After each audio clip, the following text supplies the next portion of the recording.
Dia, meus amores, saudade de vocês. A gente tinha parado falando das gimnospermas e aí falta um outro grupo pra gente continuar, que é o grupo das angiospermas, que são as mais presentes no seu dia a dia, porque elas conquistaram totalmente a Terra, por ter várias características que ajudam nisso.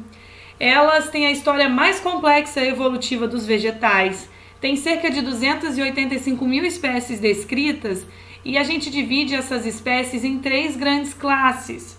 Classe Dicotiledônia, Eudicotiledônia e Monocotiledônia. Só que assim, essas duas últimas grandes classes é o que a gente vai focar mais, porque elas representam 97% das espécies que estão dentro desse filo. Então vamos dar uma olhadinha como é que elas são diferenciadas umas das outras. Aqui você tem uma imagem mostrando as características de cada uma delas. Aqui está escrito Dicotiledônia, mas eu estou falando das Eudicotiledôneas. Só que ela também pode ser chamada por esse nome antigo ainda. Mas olha as duas diferenças. As várias diferenças entre elas, né?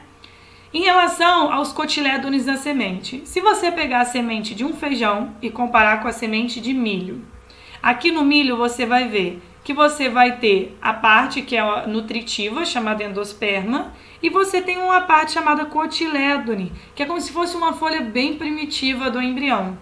Agora, se você pegar o feijão, ou tipo o amendoim, quando você morde o amendoim no meio, que ele divide em 2, cada partezinha dessa é um cotilédone. Então, nós podemos dizer que as monocotiledôneas têm um cotilédone somente, e as eudicotiledôneas têm 2 cotilédones, ok? Mas tem várias outras características para serem analisadas, como por exemplo o tipo de nervura que tem nas folhas. As monocotiledôneas têm nervura do tipo paralelas. Então você consegue ver, tipo, quando você pega a grama você vai ver que as nervuras são assim, paralelas umas às outras. Agora, se você pegar a folha de uma laranjeira, por exemplo, você vai ver que tem uma nervura principal e várias outras saindo dela. Então essas nervuras são chamadas de reticulares, tá? Ou ramificadas. Então, paralelas nas monocotiledôneas e reticulares nas dicotiledôneas. Se você fosse pegar o caule e fosse cortar esse caule e ver como que é a disposição dos vasos condutores de seiva, os feixes vasculares, ou seja, o xilema e o floema, você ia ver que as monocotiledôneas aqui na direita, os vasos condutores eles estão difusos, meio bagunçados, sabe? Tem um para cima, outro para baixo, não está organizado. Agora, as eudicotiledôneas não. Você consegue ver que eles estão dispostos formando tipo um círculo aqui, né? Bem organizadinho. Já em relação ao tipo de raiz, as monocotiledôneas você não tem uma raiz principal, assim, visível, né? Você tem várias raízes indo para vários lados. Ela é chamada uma raiz fasciculada ou cabeleira. Agora, as eudicotiledôneas têm uma raiz principal aqui no meio e várias outras saindo a partir dela. Então, essa raiz é do tipo pivotante ou axial. Agora, em relação ao tipo de flor, dependendo do número de estruturas, elementos florais que tem, você também consegue saber qual grupo que é.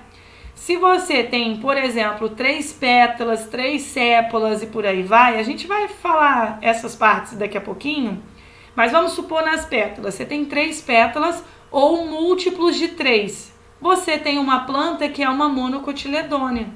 Agora, se você tem uma flor que tem 4 pétalas, 5 pétalas ou múltiplos de 4 ou 5, você tem uma flor que é chamada tetrâmera ou pentâmera e ela é uma eudicotiledônea.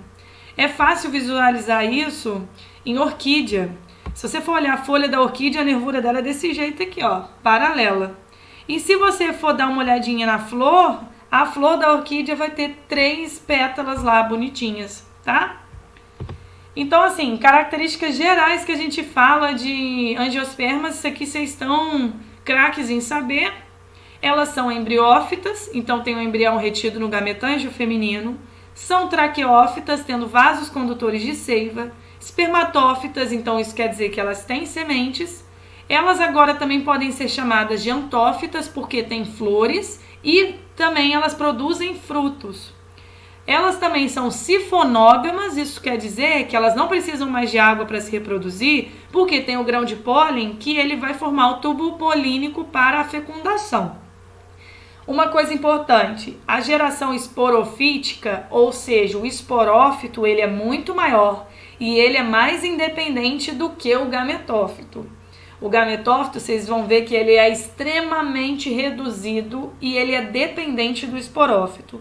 Falando assim, esses nomes parecem meio confusos, mas a gente vai dar uma olhadinha no ciclo daqui a pouquinho e fica mais fácil. Uma coisa muito importante das angiospermas que vocês ainda não viram é que elas têm dupla fecundação, a gente vai falar mais pra frente, e assim como todos os outros grupos de plantas, também tem alternância de gerações.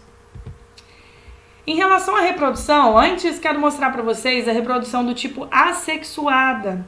No livro de vocês não tem falando desses exemplos aqui, então seria interessante vocês anotarem, tá? Esse primeiro tipo de reprodução, aqui está escrito estaca, o nome é estaquia. Pensa que determinada planta, se você cortar, tirar um galinho e pegar aquele galinho e colocar na terra, tá vendo que a partir dele vão surgir raízes? Pronto, você tem uma planta nova. É uma reprodução assexuada e esse novo indivíduo aqui vai ser idêntico à planta de origem, ok? Porque você não teve mistura de gametas. Agora, olha esse exemplo aqui de baixo, mergulhia. O nome me fala bastante, né? Mergulhia, mergulhar. Pensa que você pegou uma planta, pegou um raminho dela e colocou debaixo da terra. Tá vendo que esse raminho vai criar raízes? Depois você pode muito bem cortar aqui e aí você tem dois vegetais, né? Um novo e o antigo, e eles são idênticos também. Nós temos também um caso de enxertia. Tem vários tipos de enxertia aqui. Enxertia é quando você pega uma planta e junta a outra. E você vai ter, quando elas se juntarem, elas vão grudar mesmo, o tecido delas vai se fundir e elas vão meio que funcionar como uma só.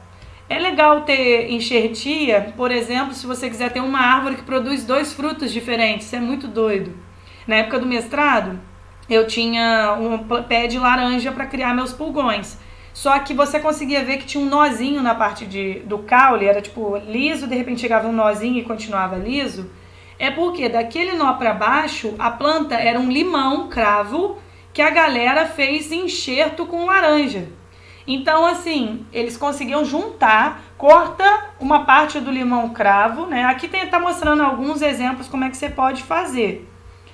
E juntava com a laranja. Então, a parte de baixo é limão, a parte de cima é laranja. Se eu deixasse e plantasse aquela muda, poderia muito bem formar fruto de limão embaixo e fruto de laranja em cima. Muito maneiro isso, né?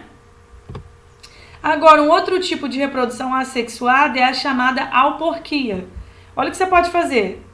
Pegou o galho, tirou aqui um pouco do tecido e aí você coloca terra ao redor e fecha com um saquinho. Depois de um tempo, você vai ver que no local onde você fez aquele cortezinho de leve, surgiram novas raízes, aí você pode cortar aquilo e plantar. Então, do local onde você fez esse machucadinho, podem surgir novas raízes e criar uma nova planta. Então, tudo isso é reprodução assexuada.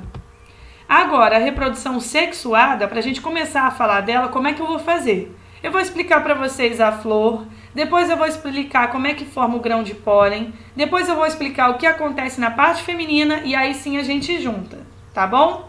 Então, quando a gente olha um ramo aqui que tem uma florzinha, você tem a parte de baixo, que é chamado de pedúnculo, que é aquele cabinho da flor, tá? Essa partezinha mais gordinha é o chamado receptáculo floral. Tá vendo que tem essa folhinha verde aqui? São as sépalas. O conjunto de sépalas leva o nome de cálice.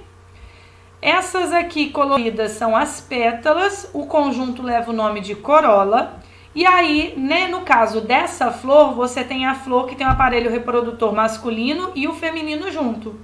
O masculino vai ser formado pelos estames, sendo que o estame tem o filete, que é esse cabinho, e as anteras na ponta. Aqui que os grãos de pólen serão formados. E aqui na parte feminina, a parte feminina vai ser formada pelos carpelos, que ele é formado de quê? A ponta leva o nome de estigma, aqui esse tubinho estilete e aqui embaixo o ovário. No caso dessa imagem, está tendo um corte do ovário e está mostrando a parte de dentro dos tecidos e o local onde vai produzir o esporo feminino e tudo mais aqui, o óvulo. Tudo bem? Então, olha só. Antes da gente prosseguir, eu tenho que mostrar para vocês que existem flores diferentes. No caso aqui dessa flor, eu mostrei, tinha o aparelho reprodutor feminino e o masculino na mesma flor. Quando isso acontece, a gente fala que a flor é monóclina ou hermafrodita. Aqui, ó, parte feminina, parte masculina na mesma flor. Agora, quando você tem flores só com órgão feminino ou flores só com órgão masculino, essa flor será chamada de díclina. Olha aqui, díclina feminina só tem o carpelo e díclina masculina só tem o estame. Ok? Então vamos lá, como é que a gente tem a produção dos grãos de pólen, né? Tá vendo que eu peguei a flor, peguei aqui um zoom, tô mostrando a antera, ela está cortada, o local onde você vai ter a produção de esporos, aqui o saco polínico. Lembra que tudo isso que eu tô falando aqui, gente, não deixa de ser esporófito. Lembra que o esporófito, ele produz esporos. Então, ele vai ter o órgão produtor de esporos dentro dele. E aqui que vai acontecer, olha. No saco polínico, você vai ter os microsporângios. Lembra que a partir de gimnospermas a gente falou que tem esporo masculino e esporo feminino? Então, aqui dentro você tem a célula-mãe que vai dar origem aos esporos. Ela passa por meiose, então cada célula-mãe forma no final 4 micrósporos, que é o esporo masculino. Esse esporo masculino, ele vai se diferenciar por mitose e vai formar o grão de pólen. Olha como que é esse grão de pólen. É diferente das gimnospermas. Lembra que o das gimnospermas tinha uma projeção ao lado, assim, a gente chamava uma projeção alada, que era para ajudar o vento a levar? Aqui não vai ter mais isso, porque as angiospermas já, a maioria delas não vai precisar do vento para levar o grão de pólen mais, tá? Então, ó, cada esporo desse se diferencia em um grão de pólen. E o grão de pólen, o que ele tem dentro? A mesma coisa que a gente já tinha falado em gimnospermas. Ele vai ter um núcleo, que é um núcleo vegetativo, que vai formar o tubo polínico quando for necessário. E ele vai ter um núcleo ou célula geradora que vai formar os gametas masculinos quando necessários. Então, o que eu já posso dizer para vocês? Que o grão de pólen é um gametófito masculino jovem. Por que eu não posso dizer que ele já é o gametófito maduro? Vocês estão vendo algum gameta dentro dele? Tá dizendo que tem gameta? Não. E vocês lembram que gametófito produz gameta, né? Então, ele só é um gametófito jovem, tá? Então, resumindo, dentro da antera você tem células que dão origem aos esporos masculinos que se diferenciam em grão de pólen. Tudo bem? O nome do conjunto de órgãos masculinos de uma flor, o conjunto de estames, leva o nome de androceu. Agora, olha a parte feminina.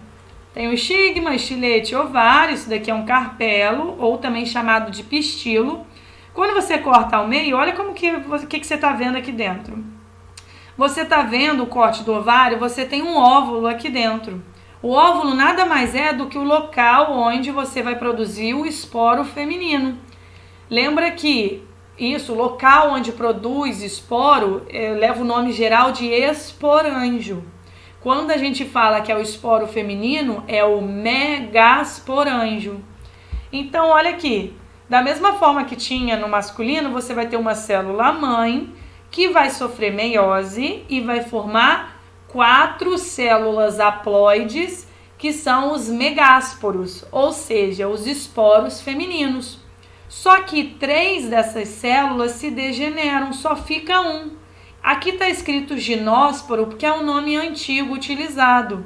Aqui eu poderia chamar de megásporo funcional, o esporo feminino que efetivamente vai ser utilizado. Esse megásporo funcional, ele vai se desenvolver passando por mitoses, formando o nosso gametófito feminino. Nosso não, porque eu não sou uma planta, né? Vocês entenderam.